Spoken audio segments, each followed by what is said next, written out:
Olá, bom dia, boa tarde, boa noite para você que chega para nos assistir e mais uma live da nossa série de lives da Comissão Nacional de Família e Tecnologia do IBDFAM, o Instituto Brasileiro de Direito de Família, o maior instituto que trata de direito das famílias e das sucessões do Brasil.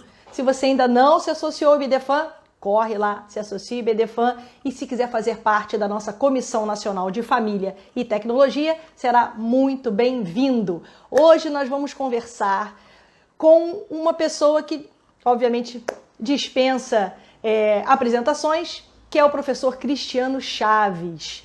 E vamos falar aqui de um assunto bastante interessante, que é o assunto da traição virtual e dano moral nas redes sociais. E aí vamos ver o que o professor Cristiano tem para nos trazer. Vamos chamá-lo aqui, professor Cristiano Chaves. Como vai você? Bem, muito bem. Falei com outro evento, já saí com o Eduardo, já vim para cá. Eu estou dizendo que meu dia hoje está agitadíssimo. Já tive aula hoje mais cedo, depois fui para o Ministério Público. E hoje o dia está animadíssimo porque eu estou vendo que são tantas as possibilidades, tantas coisas novas, que eu estou muito empolgado. E essa discussão que você nos apresenta, ela é alvissareira. Eu acho que nós precisamos, sim, ter esses debates, abrir nossas perspectivas e possibilidades. Porque, efetivamente, o mundo hoje é muito mais amplo do que a gente pensa. Você tem percebido isso? O mundo vem nos defrontando com possibilidades que nós não conhecíamos. E, efetivamente, essas novas possibilidades precisam ser projetadas. Eu gosto muito do seu cuidado, da sua preocupação em estabelecer efetivamente uma pesquisa, enfim, uma reflexão sobre os efeitos digitais sobre a família. Eu gosto muito de uma frase do Anthony Giddens. Giddens é um dos maiores pensadores do mundo, um sociólogo britânico. E o Giddens, num livro chamado Mundo em Descontrole. Olha que interessante, né, o nome. E um livro que tem mais de 15 anos, muito anterior à pandemia, muito anterior a todo esse movimento, Mundo em Descontrole. O Anthony Giddens sustenta nesse livro que os maiores impactos que as novidades que surgem sobre o mundo, por exemplo, ali ele toma o exemplo naquela época da globalização. Então, tomando o exemplo naquele momento, Paty, da globalização, o Giddens faz uma projeção para dizer assim, olha que interessante, de todos esses efeitos, o mais contundente, o mais firme, o mais forte é sobre as famílias. Porque as famílias vão se reestruturando na intimidade. Só que essa intimidade vai ganhando publicidade porque as famílias elas operam de dentro para fora, num movimento que começa endógeno, mas se torna social. Daí a conclusão do Giddens. Sempre que o mundo vai mudando os seus paradigmas, vai alterando aí os seus referenciais, então esse descontrole chega primeiro no campo da família. Tomando do Giddens de empréstimo a linha do raciocínio, eu diria a você que você é alvissareira. Por que eu lhe vejo alvissareira? Porque você pega esse maravilhoso impacto que a tecnologia nos traz. E eu chamo a atenção para os colegas, a tecnologia vai projetar efeitos no campo processual, vai projetar efeitos no campo registral, os registros públicos, atos notariais. A tecnologia vai projetar efeitos no campo penal, a descoberta de novos delitos, de novas possibilidades criminógenas. Por que não nós temos esse cuidado, atenção para os efeitos da tecnologia no campo das relações familiares e, inclusive, no campo das relações familiares dialógicas, que estão num permanente diálogo com esses outros ramos, com o direito registral, com o direito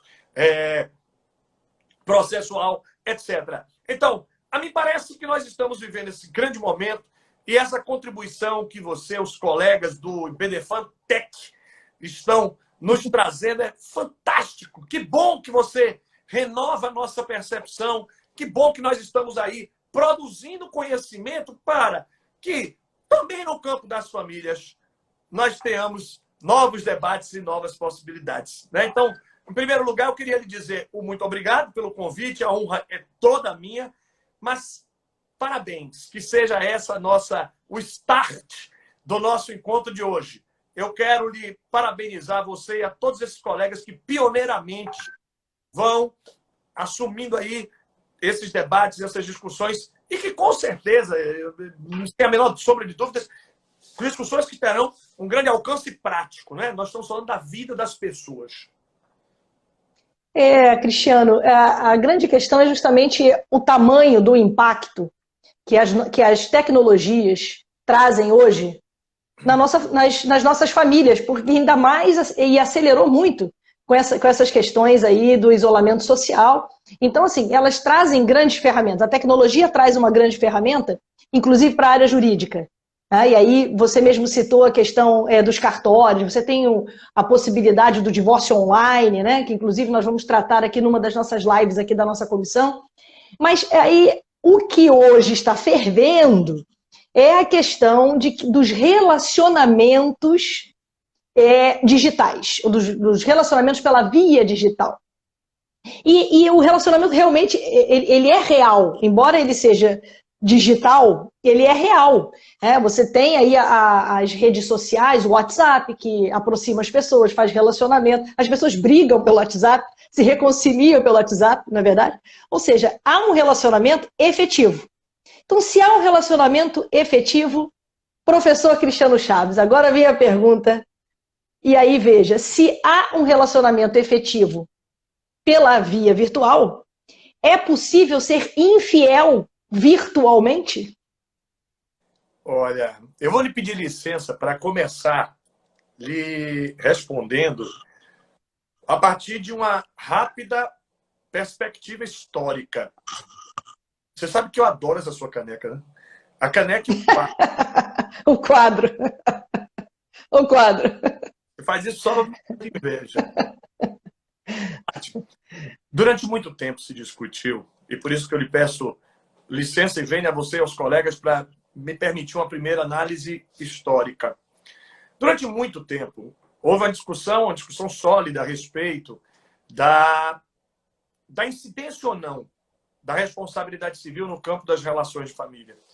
Muitos autores simplesmente negavam essa possibilidade e outros iam mais longe, dizendo que essa possibilidade estaria atrelada ao descumprimento dos deveres conjugais. Há, na literatura jurídica brasileira, algumas referências substanciosas de colegas que sustentavam, alguns ainda continuam escrevendo, que para que incidissem os instrumentos da responsabilidade civil nas relações de família, nós precisaríamos ter o descumprimento de um dever conjugal. E esse dever seria, notadamente, especificamente, aí, o dever de fidelidade. Pois bem, depois de muitos debates, é claro que a matéria chegou ao STJ. E agora, no já longínquo ano de 2001, vão fazer 20 anos, então, há 20 anos, o STJ, então, firmou seu entendimento. Naquela oportunidade, um julgamento muito interessante, e naquela oportunidade, eu quero chamar a atenção, claro, com muitos debates, com muitas discussões, mas depois de tudo, naquele momento, o STJ, então, houve por bem reconhecer a incidência, sim, dos instrumentos da responsabilidade civil nas relações de família. Ou seja, chegou-se à conclusão que, 2001, os instrumentos da responsabilidade civil atinentes a dano moral, dano material, e nada impede que a gente atualize. Por exemplo, a gente pode atualizar hoje para falar da perda de uma chance. Em 2001, não se discutia sobre a perda de uma chance. Agora nós temos uma jurisprudência aquecidíssima, com casos concretos de perda de uma chance. Se nós utilizarmos os instrumentos de pesquisa do STJ, nós vamos ter ali centenas de precedentes fundados na perda de uma chance. Então, eu diria, os instrumentos da responsabilidade civil como um todo, dano moral, dano material, perda de uma chance, incidem nas relações de família. Este importante precedente, vamos chamar assim o leading case, o caso líder, o caso que orienta a jurisprudência, esse RESP histórico 2001, eu volto a dizer, o RESP 37051 do Estado de São Paulo. RESP 37051 051 do Estado de São Paulo. Neste RESP, o STJ, então, firmou o seu entendimento. O entendimento é: os instrumentos da responsabilidade civil incidem nas relações de família. Assim, dentro de uma relação de família, é possível falar perfeitamente em dano moral, dano material, perda de uma chance, enfim, todos os instrumentos. Claro que, para tanto, nós vamos precisar ir para a regra geral da responsabilidade civil, que é a responsabilidade subjetiva. Então, tudo isso, se provada a culpa, se evidenciada a culpa, nessa perspectiva, nessa linha de compreensão. É nesse ponto, então, que aí surge um outro detalhe. Sim, mas como é que a gente vai provar o dano? E aí nós não podemos ignorar que esta prova do dano talvez seja o mais complexo de todos esses elementos. Por quê? Qual seria o dano em si? Na teoria da responsabilidade civil, e hoje nós usamos essa teoria da responsabilidade civil de forma enriquecida no país, né? Nós temos hoje grandes exemplos de incidência, de aplicação dos instrumentos da responsabilidade civil, mas nós vamos falar aí de diversos danos. Transmissão de doença venérea. Transmissão de doença venérea. Está aí uma hipótese de um dano que pode ser ocasionado nas relações de família. Ofensas físicas, injúria grave, violência, lesões corporais. Ali a Lei Maria da Penha, né, que traz hipóteses de medidas protetivas que não eliminam as medidas reparatórias. Porque as medidas protetivas da Lei Maria da Penha não eliminam essas medidas reparatórias. E tudo isso, uma conquista, Paty, interessantíssima, nossa, da doutrina brasileira, uma conquista extraordinária. É uma decisão relativamente recente, 2019, do STJ, uma decisão que eu tenho muito orgulho, porque eu sustento isso há muito tempo. Uma decisão no conflito de competência. Eu chamo a atenção dos colegas. CC, conflito de competência 160329, Minas Gerais. Conflito de competência 160, 329 de Minas Gerais. O STJ reconhecendo que toda e qualquer indenização, todo e qualquer pedido indenizatório decorrente de uma ação de família, a competência da vara de família. Então, a competência especializada da vara de família, olha que maravilha, né? Por quê? Porque o que interessa nesse ponto é a causa de pedir e não o pedido. Muitos colegas aqui, dos nossos seguidores estão aqui, sejam muito bem-vindos. Quem nos assiste depois também, seja bem-vindo. Mas muitos colegas talvez objetem para nós agora, Paty, assim, olha, mas espera aí, mas o pedido é um pedido de indenização. E por ser um pedido de indenização, então, é um pedido cível. A competência não seria lá da vara cível? Não. A competência da vara de família, porque o que o Supremo parametriza há muito tempo, e o STJ adere, é que o que fixa a competência não é o pedido, mas a causa de pedir. Aquilo que vai servir para fundar, para fixar a competência, é a causa de pedir e não o pedido. E a causa de pedir, nesse caso, é uma relação familiar. Um paralelo que pode, em muito, nos ajudar, em muito, é o paralelo com o processo do trabalho. É comum no processo do trabalho, na relação trabalhista, se formular pedidos indenizatórios, por exemplo, só para a gente tomar um exemplo, facilitar a nossa reflexão. Um exemplo comum na seara trabalhista: acidente de trabalho, indenização por dano moral, dano material decorrido de acidente de trabalho. O pedido claramente é cível, mas a causa de pedir é uma relação laborativa. E por isso a competência sempre foi, historicamente, a Justiça do Trabalho. Análogamente, aí muitos de nós, eu próprio cometi um equívoco gramatical agora, vernacular. Eu ia dizer analogicamente. Mas primeiro que, numa live do IBDFan Tech, não ia ser bom falar no modo analógico. Mas além de não ser recomendável, também o português não ia gostar, porque na verdade não é analogicamente, mas analogamente, né? Analógico é outra coisa. Mas enfim, então eu não cometi o pecado. Você viu que eu falei certinho, analogamente. Então, analogamente, nós podemos dizer perfeitamente que a competência para processar e julgar pedidos indenizatórios decorrentes de relações familiares é da vara de família. Pois bem, apresentada essa ambiência, apresentada essa arquitetura, quem foi chegando agora, né? Eu estou aqui, quem está começando a nos ver agora, atenção, se liga aí no movimento. A pergunta que a Patrícia me faz, instigante, provocativa, é: seria possível falar em descumprimento de deveres através do mundo cibernético? E aí o raciocínio dela: se nós podemos falar em relações familiares, em manifestações afetivas através da internet, por que não, né? E aí, inclusive, mais uma vez, eu estou exortando todos a uma interpretação sistêmica. Não esqueçamos que nós já falamos hoje em utilização de prova cibernética, de prova eletrônica, para a caracterização de união estável. A gente pode utilizar os diálogos do casal para provar que a união estável existia. E aí, comprou o pão? E aí, você vai me levar no dentista? Você arrumou a casa, pagou a taxa de condomínio?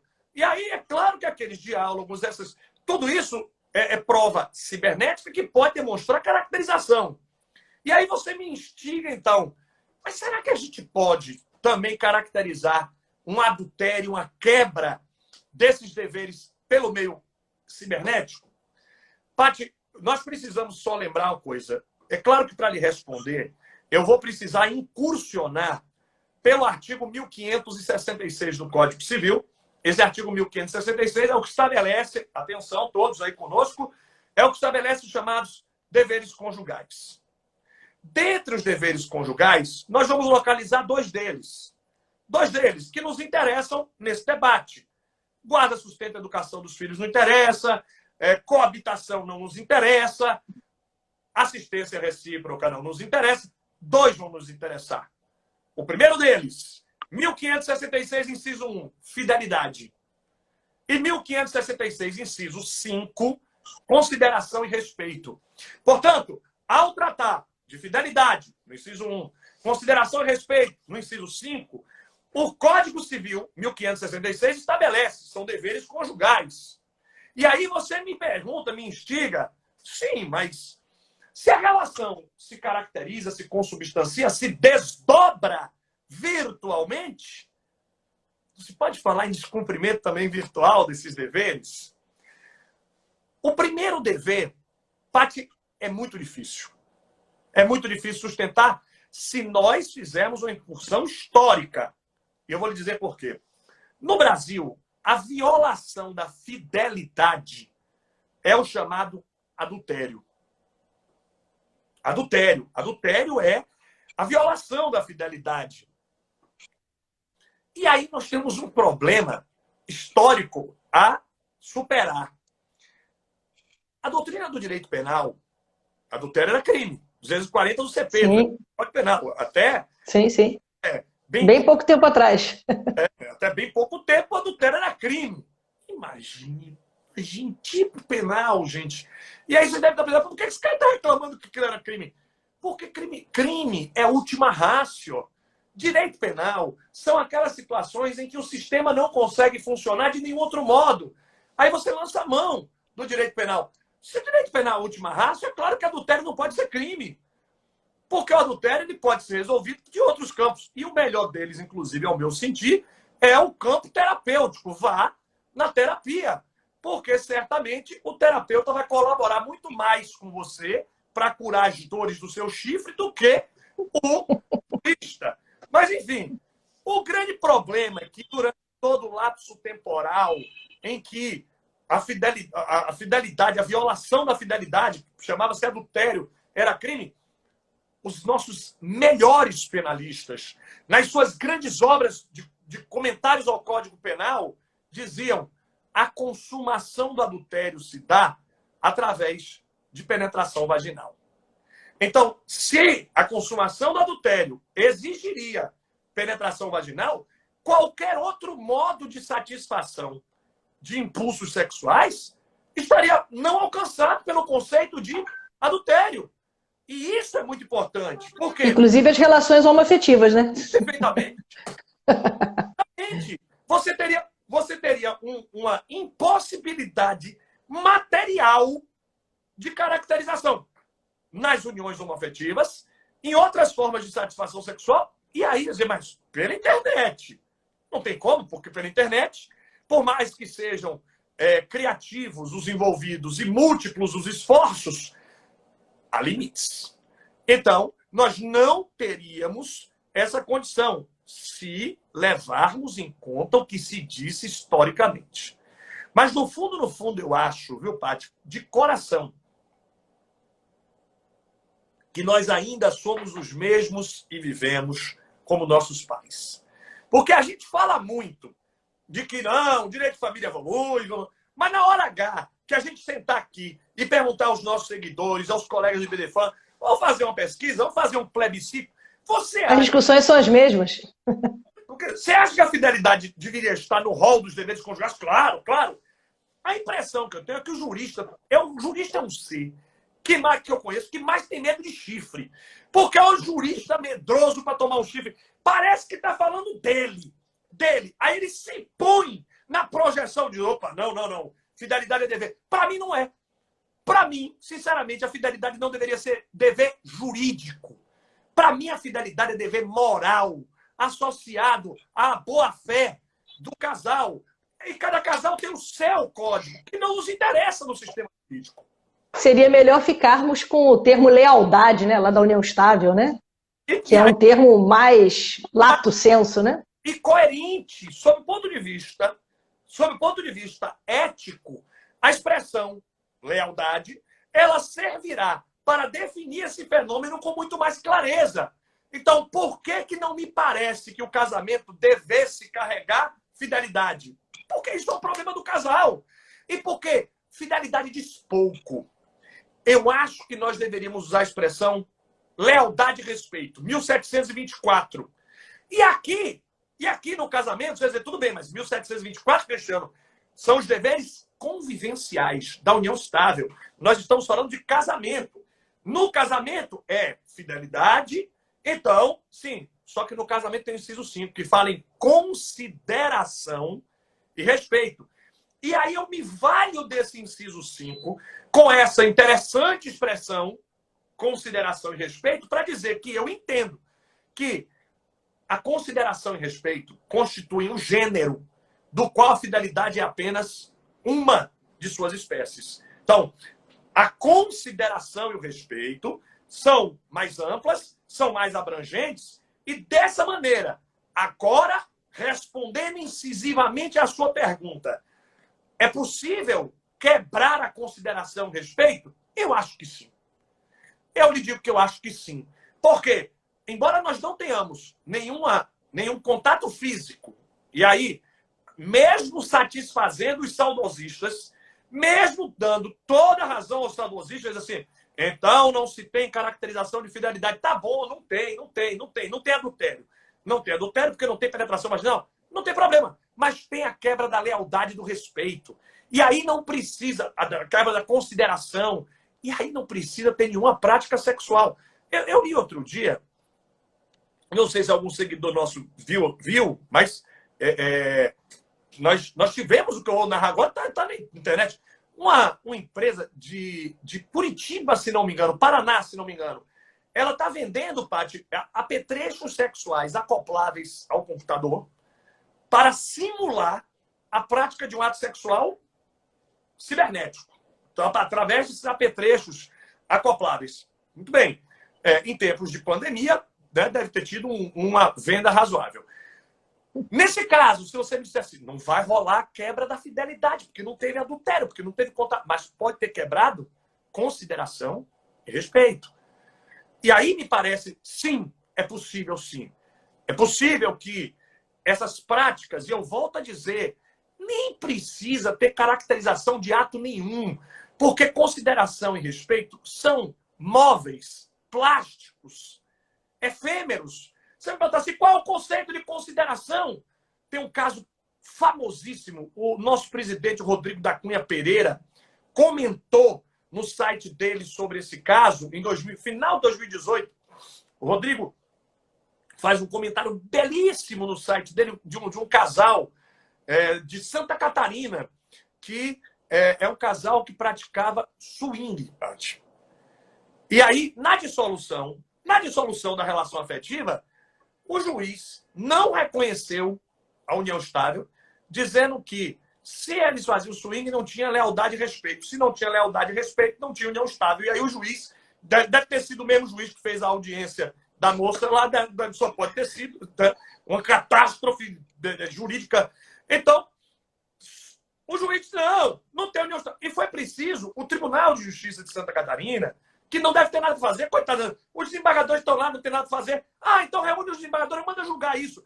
Gente, tanta coisa importante para um tribunal deliberar, tanta coisa ali que tem na agenda do dia de uma sociedade, um tribunal ter de parar para declarar que aquilo é união estável. E aí o Rodrigo da Cunha Pereira, instigante, provocativo, coloca assim nesse texto que está no site dele.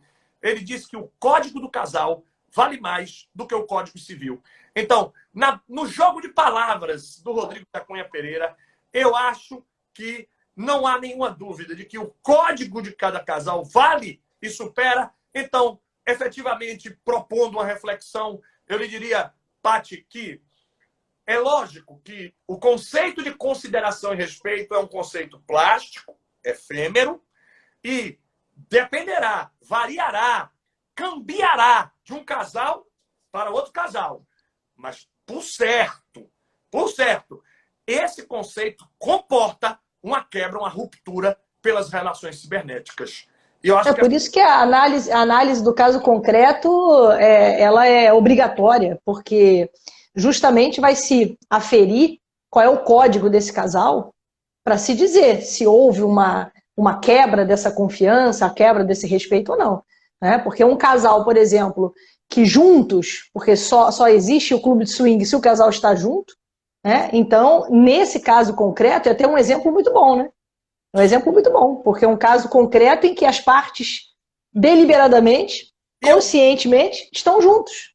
Paty, e aqui no livro, olha que curioso, eu uso a mesma expressão que você, porque eu trocaria todas essas expressões, fidelidade, consideração, eu trocaria respeito, tudo, pela palavra que você usou, que eu acho que é uma palavra muito mais contemporânea e que diz muito nas relações humanas, não só afetivas. Confiança. Porque aí eu vou lembrar do Pequeno Príncipe, Patrícia. Confiança é o que o Saint-Exupéry propunha. Tu és responsável pelo que cativa. Mas, aliás, esqueci. Não, errei. Ele diz pior. Tu és eternamente responsável pelo que cativas. Você concorda que o resumo dessa frase é confiança? Sim. É a confiança, é a lealdade. Né? É o que... Porque a lealdade ela está muito ligada numa questão ética, como você estava dizendo. Né?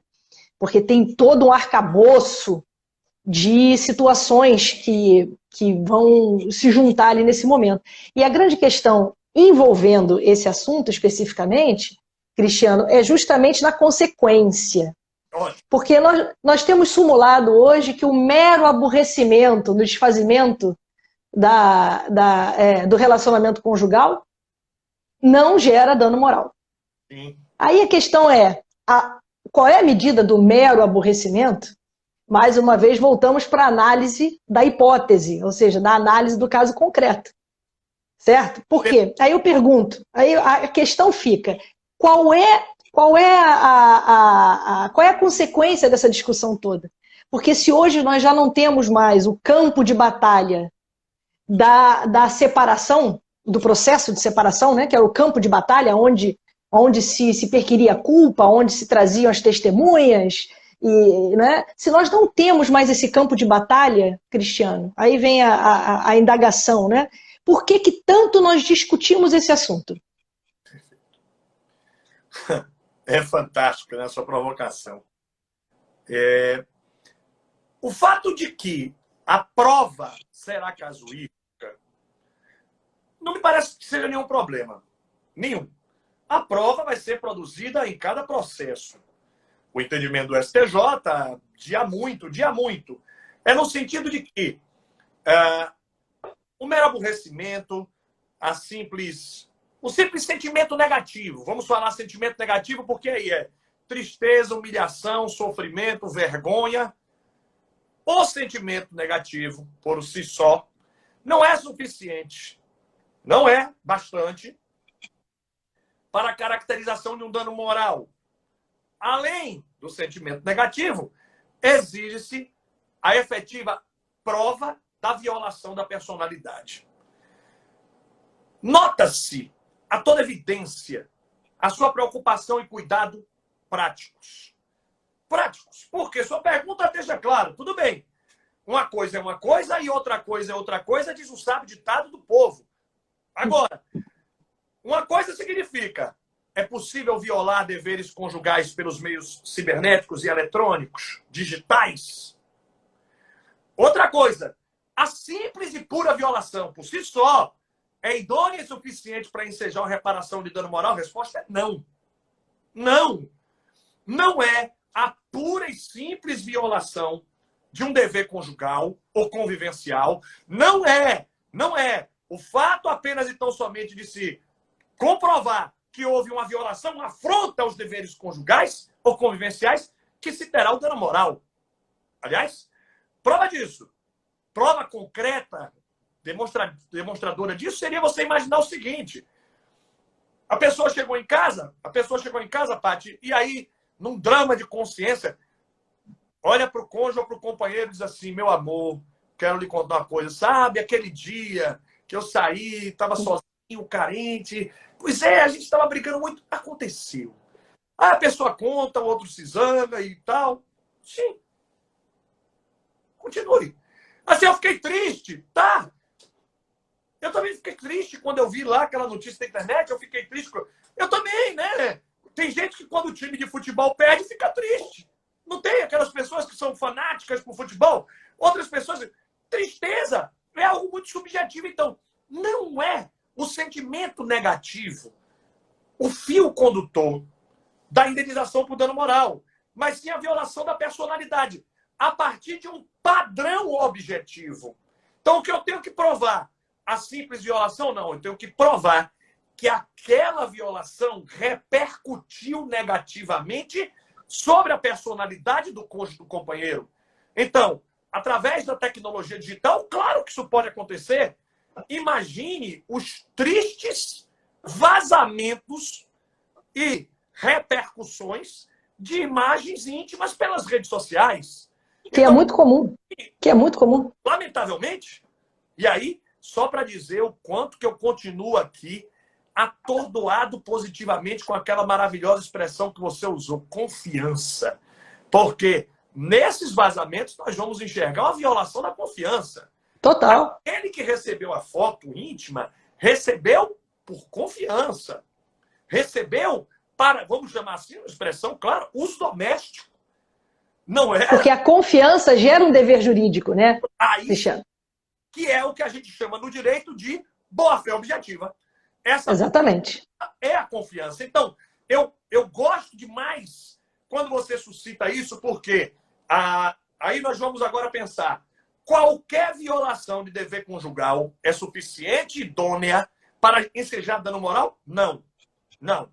É preciso que se prove a violação da personalidade através de critérios objetivos. Então, qual seria aí? Publicação indevida. Nessa publicação indevida, então, teve um adultério, ou teve um vazamento de conversa. Mas uma conversa íntima de uma pessoa que é casada ou vive em união estável com outra. E essa conversa íntima vazou. Nesse caso, você concorda que o cônjuge ou companheiro pode estar sendo atingido? Não pela quebra da confiança só, na sua perspectiva subjetiva. Mas pela exposição, né? De sua honra, sua personalidade. Então, eu acho que é perfeitamente possível falar em dano moral, sim. Mas a comprovação desse dano moral não se daria por um viés subjetivista, mas efetivamente, por uma compreensão objetiva daquilo que seja a violação da personalidade.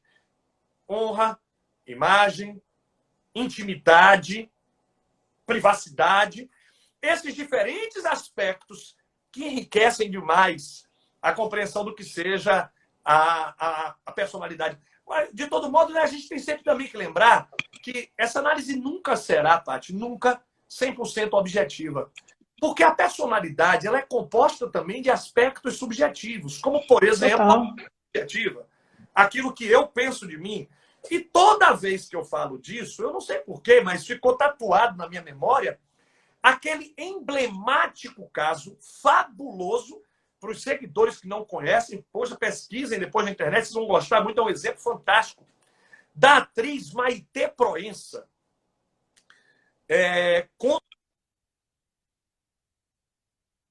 Contra um jornal no Rio de Janeiro, uma demanda da Maitê Proença muito interessante.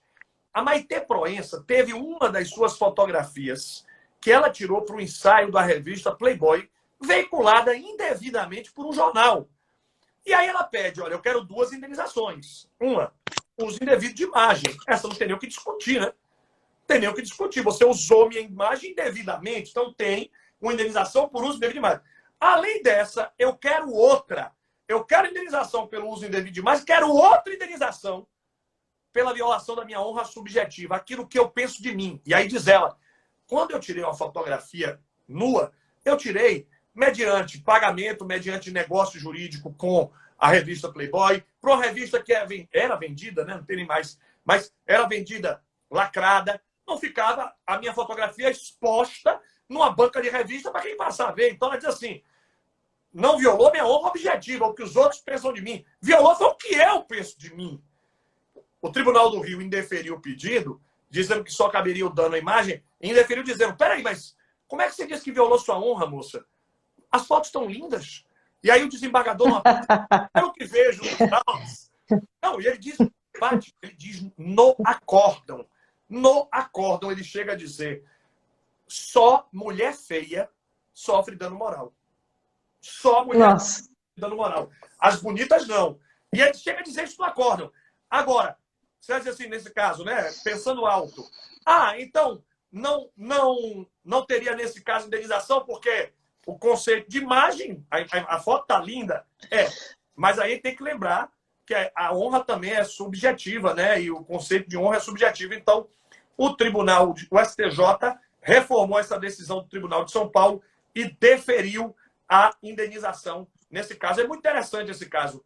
Será que esse julgador estava lá no julgamento de Santa Catarina? Parece, né? A questão aqui, aconteceu uma situação aqui no Rio de Janeiro, Cristiano, muito emblemática, que foi o caso de um rapaz que, às vésperas do casamento, ele pegou fotos da infidelidade da queria ser a sua esposa no dia seguinte, e espalhou embaixo das cadeiras da festa do casamento.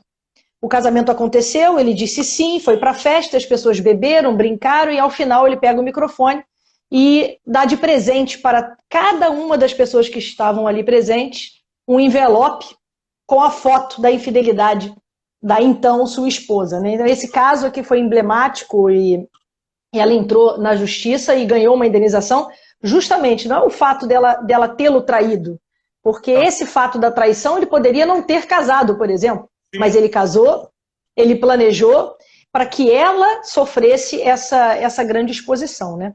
Então, essa questão da exposição, ela já de muito vem sendo observada pelo tribunal, né? Porque a exposição já de muito vem atuando e gerando danos morais quando essa exposição ela é indevida, né, Cristiano? Claro, sem dúvida. E perceba que nesse caso que você narrou, para mim, inclusive, está muito clara aí a ocorrência de dano, porque, em hipóteses assim, é claro que você diz, mas ele sofreu um dano. Não, ele não sofreu, ele causou o dano. Porque aquilo que ele sofreu era aborrecimento. Ele poderia até depender do contexto, mas ele transformou num dano. Aqui no interior da Bahia, Paty, a gente define isso muito bem. Todo castigo para corno é pouco. Então... Agora, Cristiano, vou inverter. Fala que você tá procurando uma informação aí. Fala. Estou procurando o acordo do Rio. Eu encontrei. Sim. Eu encontrei Encontrou? no livro. Olha bem, eu vou te ler rapidinho o acordo do Rio. Fosse a autora é a Maitê Proença, tá? Lembra disso. Fosse a autora sim. a Maitê Proença, uma mulher feia, gorda, cheia de estria, celulite, culote e pelanca. A publicação de sua foto nua em jornal de circulação acarretaria vexame, humilhação, constrangimento e justificaria o pedido de indenização por dano moral a lhe servir de lenitivo. Tratando-se, porém, de uma das mulheres mais lindas do Brasil, nada justifica pedido dessa natureza. As feias não sofrem dano. Que ano foi isso, Cristiano? 99. 29 Olha de só. setembro de 99, Tribunal de Justiça 99. de Janeiro. Então, eu quero só trazer isso à lume para que nós possamos pensar de forma prospectiva que nós não podemos ignorar, nós não podemos deixar de levar em consideração que todas essas situações podem nos conduzir, sim, a discussões importantíssimas, mas que o subjetivismo nunca vai deixar de estar presente. Então, sempre vai ter algum colega assim dizendo mas isso e aquilo. Mas, no fundo, Paty, sinceramente, você não acha que é melhor que o jurista sempre tenha um espaço, que muitos colegas dizem assim, que pena, então, que não tem uma lei que diga é assim, não é assim. Que ótimo que não tem a lei, porque somos nós que vamos criar. Sim, sim, penso isso. Agora, numa situação inversa, Cristiano, você imagina os relacionamentos hoje, como eles estão muito fortes através das redes sociais, né? Então, relacionamentos aconteceram através da internet, relacionamentos foram extintos através da internet, e agora você imagina um relacionamento que tenha começado através da internet. As pessoas se veem todo dia, sabem um da vida do outro, auxilia, inclusive, financeiramente. Enfim, um relacionamento totalmente virtual que iniciou-se nesse momento de isolamento social. Aí eu vou te perguntar. Você conhece Bauman, né? Zygmunt Bauman, que eu adoro, e um desses livros ele fala sobre um rapaz que diz, eu prefiro o relacionamento virtual, e já naquela época, porque é muito fácil eu apertar o delete. Eu deleto e acabou. Ou seja, é muito mais fácil, é muito mais fluido, é líquido, né, que eles chamam, né? É o mundo líquido. É muito mais fácil de exterminar essa relação. Aí eu te pergunto, será que eu posso exercitar esse meu direito, digamos assim, de deletar a pessoa e exterminar de uma vez por todas um relacionamento que começou e continuou pela via virtual, simplesmente um delete? Ou você acha que esse delete pode gerar consequências? Esse livro é o Amor Líquido, do Bauman. Uhum. Maravilhoso. Espetacular. Um dos melhores livros do Bauman. Amor Líquido. Eu me lembrei, enquanto você estava falando, e desde a primeira vez que eu li esse trecho do Bauman, eu sempre gostei muito, muito. Fiquei triste esses dias. Foi tristeza, mas não foi dando moral. Com a morte do Sean Connery, porque eu sempre gostei demais do 007. E uma das cenas mais emblemáticas para mim do 007 é quando ele simplesmente ejetava a desejada pessoa que estava do seu lado. Então, depois que ele tinha ali, resolveu o problema dele, que ele estava ali conversando com alguém, terminou o que ele queria ali, ele apertava a tecla eject e a pessoa simplesmente era catapultada da proximidade com o 007. Estou me lembrando do 007 para falar do Bauman e do famoso delete. Sim, eu acho que, em linha de princípio, o término de relações afetivas está inserido dentro do direito das pessoas à autodeterminação. Então, a regra geral para mim é de que nenhum término de relação, nem relações presenciais, físicas, nem relações eletrônicas, digitais, nenhum tipo de dissolução afetiva, ao meu sentir, tem o condão de, por si só, gerar indenizações. Por si só. Mas, evidentemente, não existem direitos insindicáveis. E não existem direitos insindicáveis por um motivo simples. Porque todo e qualquer direito pode ser exercido abusivamente.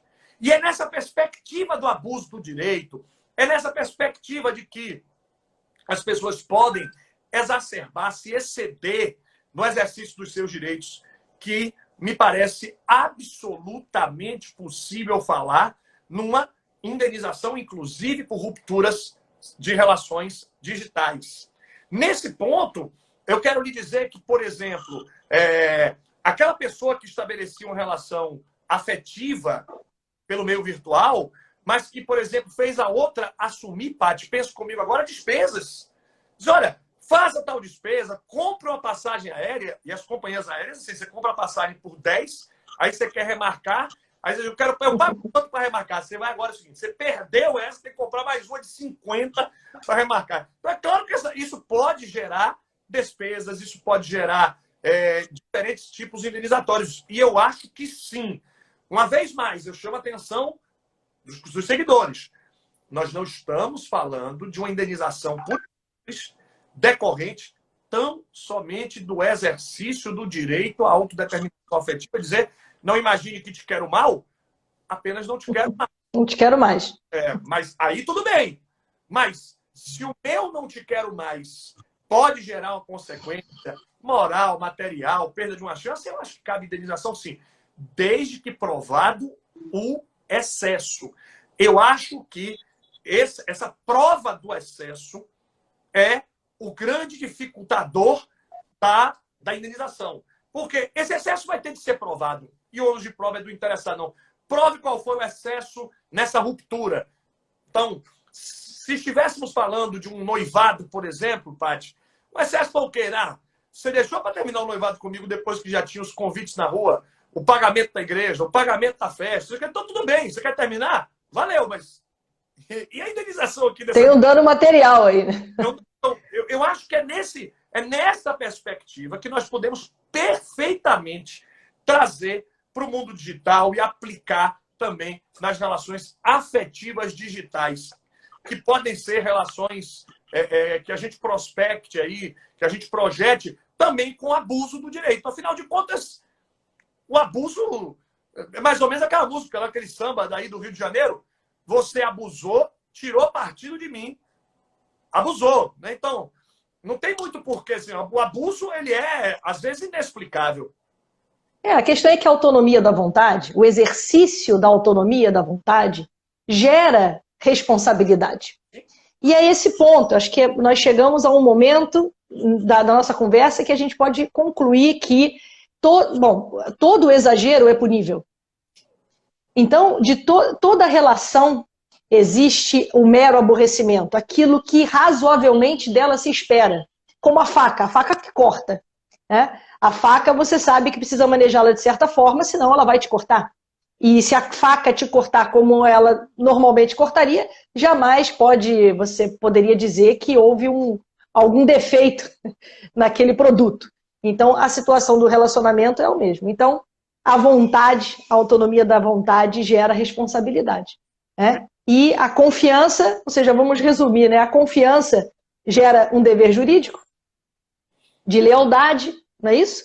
Perfeito. A confiança faz com que as pessoas estejam amalgamadas umas às outras, né? A confiança é o amálgama dessas relações. No momento que a confiança termina, perfeito, o relacionamento terminou.